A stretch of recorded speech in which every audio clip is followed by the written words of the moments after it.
지금도 돌밥이라고 그러잖아요. 돌아서면 밥이라고. 그러니까 근데 지금이야 뭐 가족 몇 명 안 되니까 밥상 차리는 건 뭐 어렵지 않다고 할 수 있지만 그 당시 때는 시어머니, 시아버지 밥상 따로 차려. 학교 갔다 오면 자식들 상 차려. 그 남편 또 퇴직하면 밖에서 먹고 안 들어와. 늦어도 꼭 집에 와서 먹어요. 그럼 아랫목이 뜨뜻하게 데워라 또 고봉밥 꺼내서 또 밥 차려. 야 식구들 위해서 어머니가 하루에도 14번은 진짜 밥상 차려요. 맞아요. 식당에서 밥 먹는 게 아니잖아요. 상 차려가지고 갖다 주고 다시 맞아요. 들고 와서 또 갖다 주고. 어이구 남자들 정말.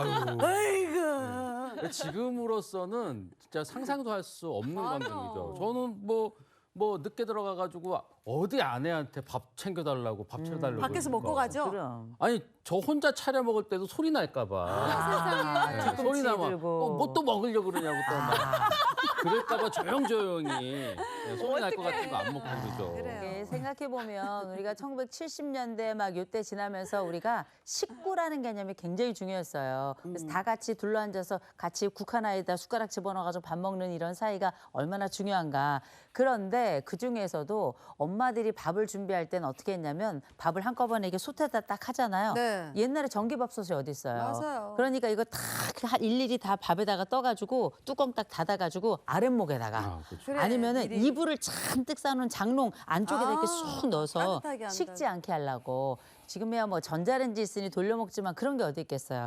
그래서 어떻게 보면 이 엄마의 이 밥 그리고 이 뜨끈한 국 이거하고 같이 딱 밥을 먹으면 이걸 우리가 모여서 집밥이라고 부르잖아요. 우리가 가지고 있는 정서적인 고향이라고 볼 수 있을 것 같은데 옛날엔 이런 것만 있었던 게 아니고 왜 아버지가 먼저 수저 안 드셨는데 어디서 그러니까. 감히 네가 먼저 수저를 들어. 먼저 숟가락 들면 무슨 일이 생겨요.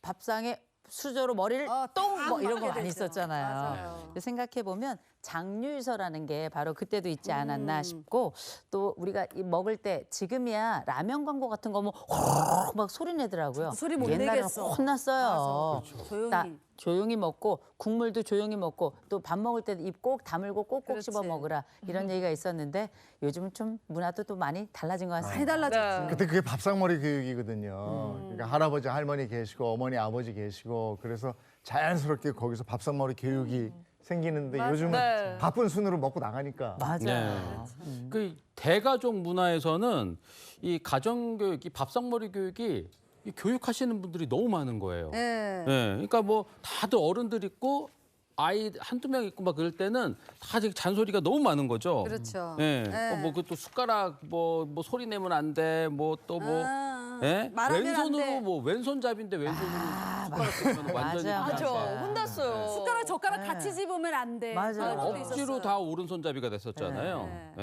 예. 근데 이런 거 보면은 우리나라가 왜 동방예의지국이 될 수밖에 없었는지 맞아요. 깨닫게 되는 부분입니다. 근데 이게 1960년에서 70년대 고도 성장기를 거치면서 산업화로 오게 되잖아요. 그러면서 변하기 시작합니다.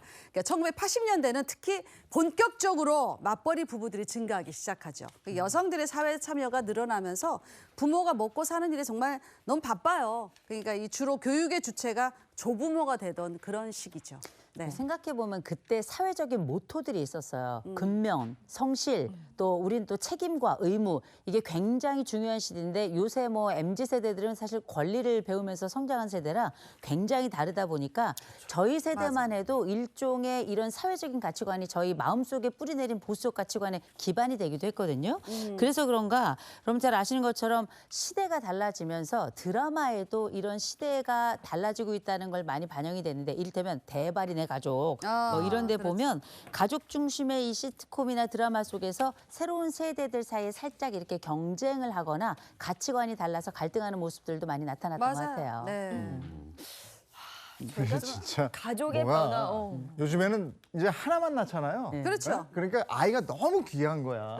그래서 과잉. 바보하고 막 이러는 경향이 또 세졌죠. 맞아요. 아니 달라진 부분들이 좀 있습니다. 많이 달라진 것 중에 하나가 뭐냐면 옛날에 우리에게 또 중요한 건 아이들 키울 때 학부모잖아요. 맞아요. 요새는 또 군부모가 있어요. 그래가지고 이 소대장들이 다 정말 힘들어한다 그러는데 소대장한테 이제 우리가 깨똑 모임이 보통 있습니다. 아니면 직접 전화를 걸어가지고 와가지고 우리 애가 3일 연짝으로 야간 근무를 서가지고 너무 피곤해서 잠을 못 자다 그러니까 오늘 야간 근무는 좀 빼주세요.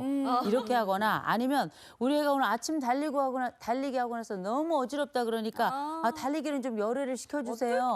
이렇게 말하거나 아니 저희 애가 생활관 동기하고 사이가 안 좋아요. 생활관 좀 바꿔주세요.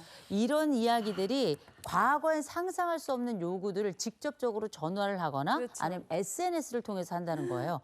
엄청 달라졌죠. 그러니까 사실 그 자녀의 일거수일투족을 막 따라다니면서 지시하고 참견하고 이런 그런 사람들 이른바 헬리콥터 부모라고 하잖아요. 근데 이 과잉 양육이 문제가 되면서 유치원, 학교뿐만 아니라 직장, 군대 이렇게까지 막 사회에 나가서까지 부모가 막 케어를 필요로 하는 그런 사람들이 네. 자꾸만 늘고 있는 거예요. 네. 네. 또 아이가 자라면서 부모의 극성도 함께 자란다라는 말이 있을 정도로 네.